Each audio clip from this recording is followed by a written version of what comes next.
Do you have go-to activities to motivate your students to speak and engage with the target language in your classroom? Are you always on the lookout for more activities and routines to add to your list of possibilities? I know I am. Well, in this episode, I speak with Sherry Sebesta, who is a French and Spanish teacher in New York. Sherry gives us suggestions for getting your students speaking the target language more regularly and confidently. You'll go with several new things to try out right away. So let's jump in. Are you a language teacher looking for some reassurance that what you're doing in the classroom is on the right track? Or maybe you're looking for some ways to teach even more effectively. If you're one or the other or somewhere in between, you've landed in the right place. This is the World Language Classroom Podcast with your host, me, Joshua Cabral. You're about to get tips, tools, and resources so that your students continue to rise in proficiency and communicate with confidence. Let's jump in. Vamos, allons-y.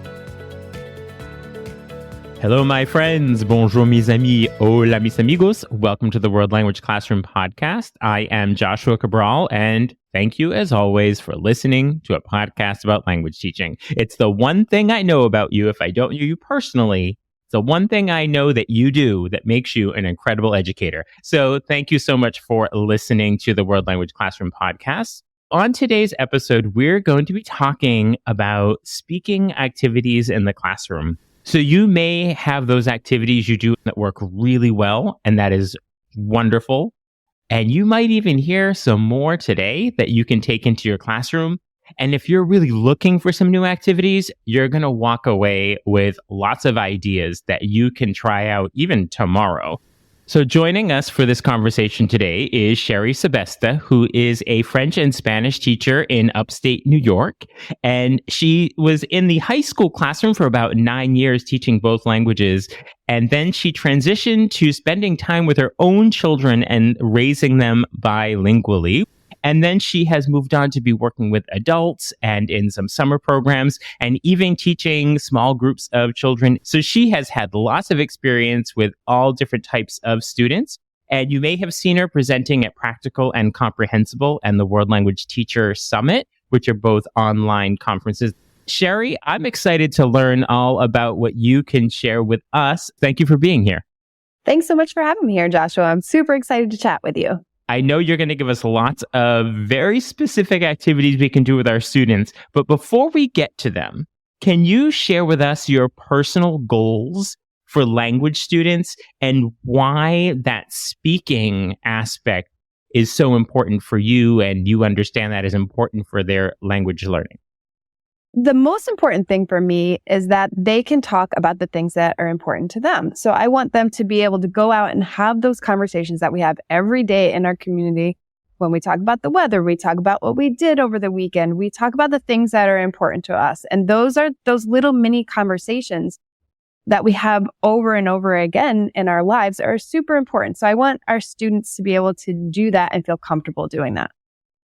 So in our classrooms, where you are creating that situation, that atmosphere where they feel comfortable, to use your words, what can you suggest for our classrooms where we can create that environment that students have a reduced fear or they're okay with risk-taking when it comes to speaking? I think the number one thing that we should do in our classrooms is to speak in the target language.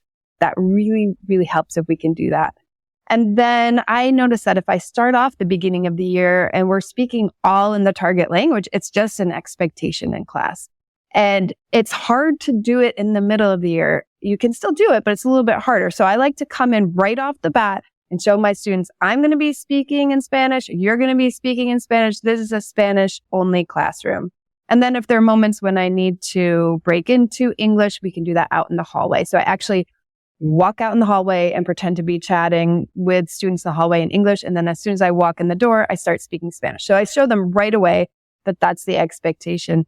And I actually don't find I have students who seem very fearful because it's just how we do it right off the bat. When we talk about the idea of teaching in the target language, and there's a little bit of fear with teachers sometimes because they hear, oh, teachers are teaching all in the target language, and how are they making that happen? Or how can I do that? I really wish we could get in the habit of saying 90% plus comprehensible language. Because I think teachers have this idea that I'm teaching all in the target language at a highly proficient, fluent level. Of course, the students aren't going to understand, but that's not actually what it is. It's comprehensible language. And I think that there's a disconnect with that. And I think that just by saying using comprehensible language would change the conversation about that. So now the reason why everyone clicked play on this whole episode is because they want to have some activities to be using with their students in the classroom for speaking. So let's look at maybe 4 or 5. And I know you have lots more to share, and you have a whole blog post where you compile like 20 of them. So let's focus on a couple of them. So what can you share with us some really effective ways to get students speaking in the classroom? My favorite is Monday morning chats, which I know a lot of people do. I like to give my students cards because sometimes you have reluctant speakers. So I'll just cut up a piece of construction paper and they write their names on 3 cards. And during the Monday morning chat, they have to hand in their 3 cards. They have to speak 3 times or ask questions or something like that. So we'll talk and one person will explain what they did over the weekend. And I keep a running list of all of the vocabulary. So we'll start on the first time we have it, and I'll write up some words on the list. And then as we get more advanced and can ask more questions and we're building on this, they'll have that list up on the board or in their notes that they can refer to so they can use correct language to ask questions, to ask follow-up questions. And so that works really well. And often we'll spend 20, 25 minutes on Monday just talking about what we did on the weekend, because to me, that's the most important information that they can learn how to talk about is the things that they're interested in and asking follow-up questions. That's regular daily conversation that we're going to use over and over. So it makes Mondays super easy when we can do that. I really like that one. And when you're setting that up in the classroom, is that more of teacher-student interaction with the questions, or is there possibly a component where the students are interacting with each other? They're interacting with each other. So I'll start off and ask a question. What did you do this weekend? And then one person will answer. We keep all of our question words posted on the wall. I have some important questions and things like that. I'll post it on the wall so they can refer to those, or they can refer to our notes. And so they're asking the follow-up questions. So if someone says, I went to the movies, they're working on saying, who did you go to the movies with? What movie did you see? Did you eat popcorn? So all of those follow-up questions. And the cards help because then they know they have to ask a question. So they get more and more advanced each week. And by the end of the semester or the year, they can really say a lot of things and they're really asking good, meaningful questions. Because they are then recycling that vocabulary from previous weeks and sort of the same things are coming up. And it might not be a word that they wrote down or went into the word bank because they did it, but somebody else did, but now they're able to use it. So I could see all that recycling through. Excellent. Wonderful. What else we got? So sometimes it's hard to get them to speak all in the target language. So there's a 1-word method that I really like to use. So I'll write a really long word on the board, like Tegucigalpa. And so every time someone speaks in English, we erase one of the letters.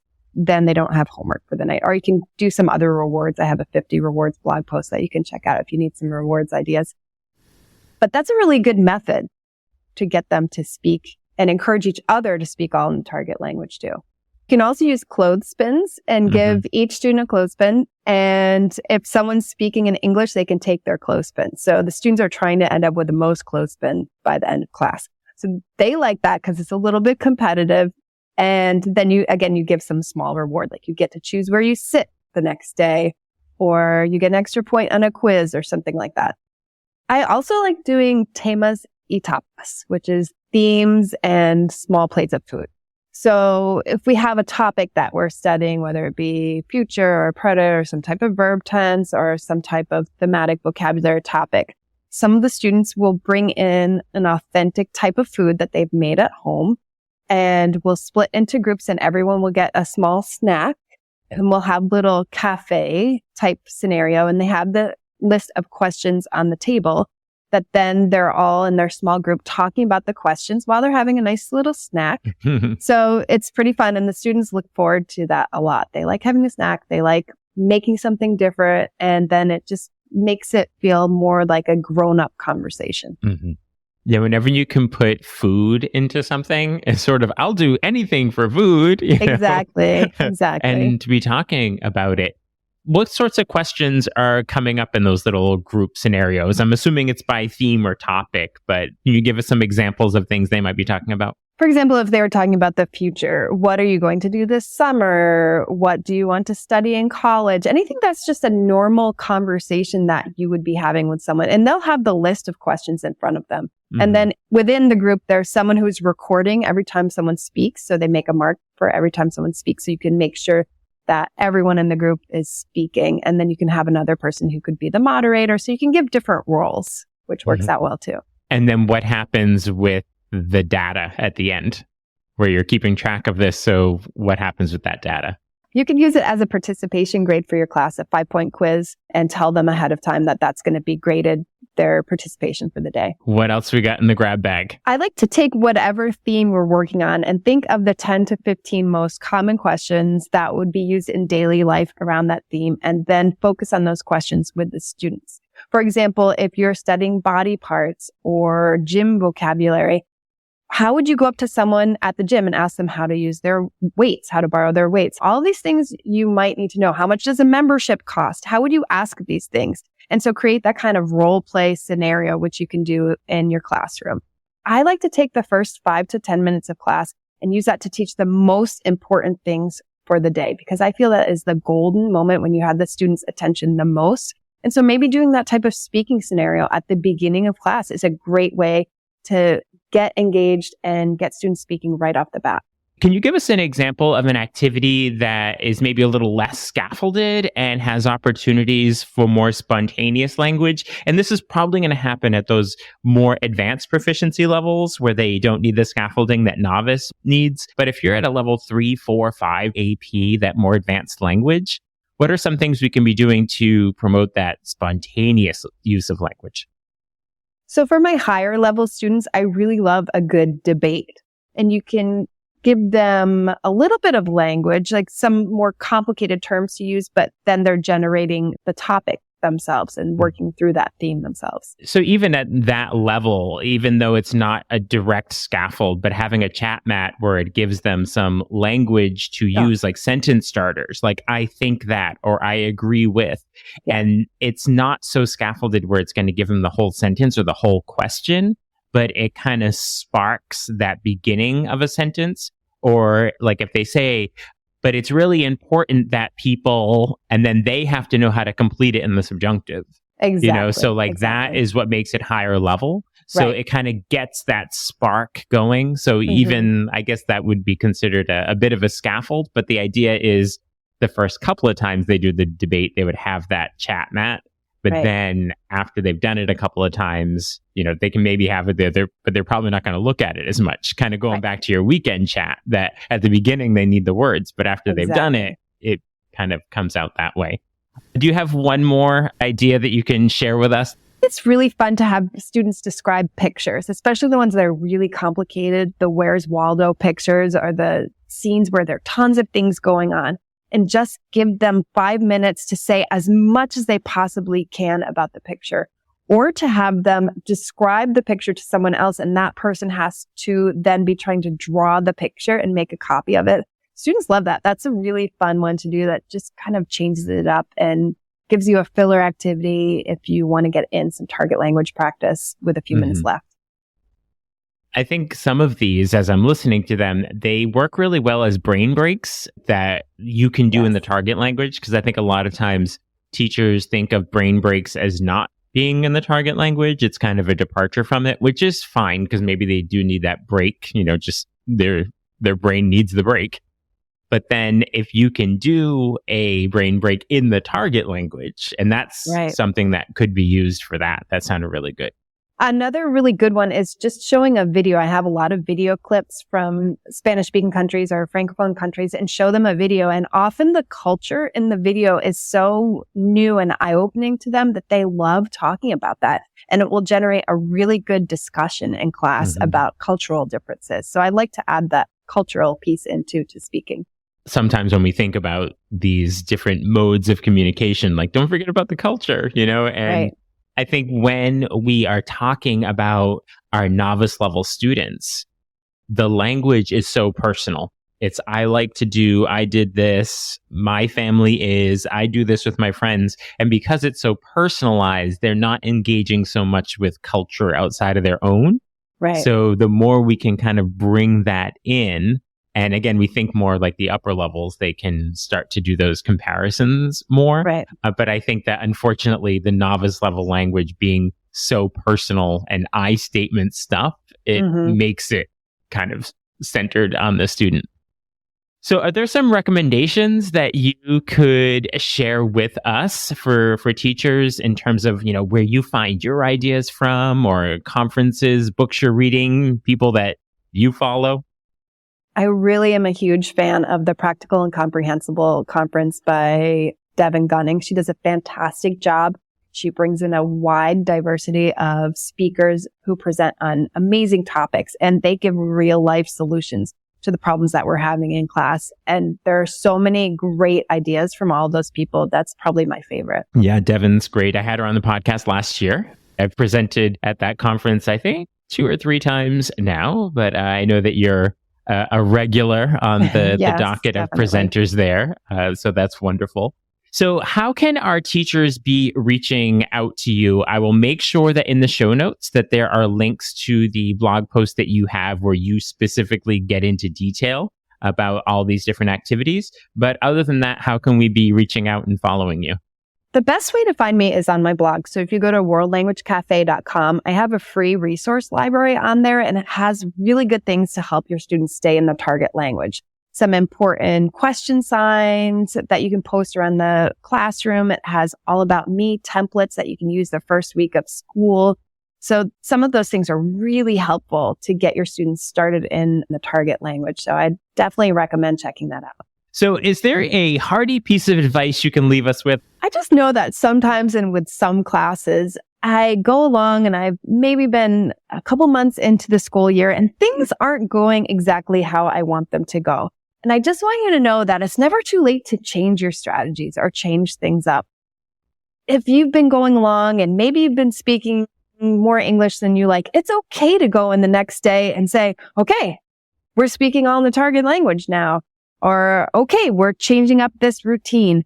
Throw some new things in. So don't be afraid to change up your routines, because that can really add some fire and some spice to your classroom, which is always fun. I kind of got myself in this routine. I didn't realize it, but whenever I would see a conference or I would listen to a podcast, or I'd be out of school for a day because I'd be attending a conference, and I would come back into school and I would try something new with students that I just learned, and they would always call me out on it. And they were like, you were at a conference. You were at a conference. I'm like, yes, but this is going to be so cool, and they got used to that. Whenever I would say, okay, I'm not going to be in school on Thursday and Friday this week, and they're like, oh, good, you're going to a conference. That means when you come back on Monday, we're going to do something new that we've never seen before. Right. And the students love it. They love it when we switch things up. So. Yes, absolutely. Well, thank you so much for sharing these ideas with us, Sherry, and sparking some ideas. And I hope that our listeners will go and find out about the other 15 or 16 things that are on your list that we didn't even get to today, so that they can be using those in their classroom as well. But always a pleasure to chat with you. Thank you so much, Sherry, for everything that you shared with us today. Thank you. It was an honor to be here. I always love your podcast. What are your takeaways from that conversation with Sherry Sebesta? Do you have a few new activities and procedures to consider and perhaps add to your teaching routines? Be sure to check out the show notes to connect with Sherry Sebesta. You'll also see the link to sign up for Talking Points, my weekly email newsletter with tips and resources for language teaching.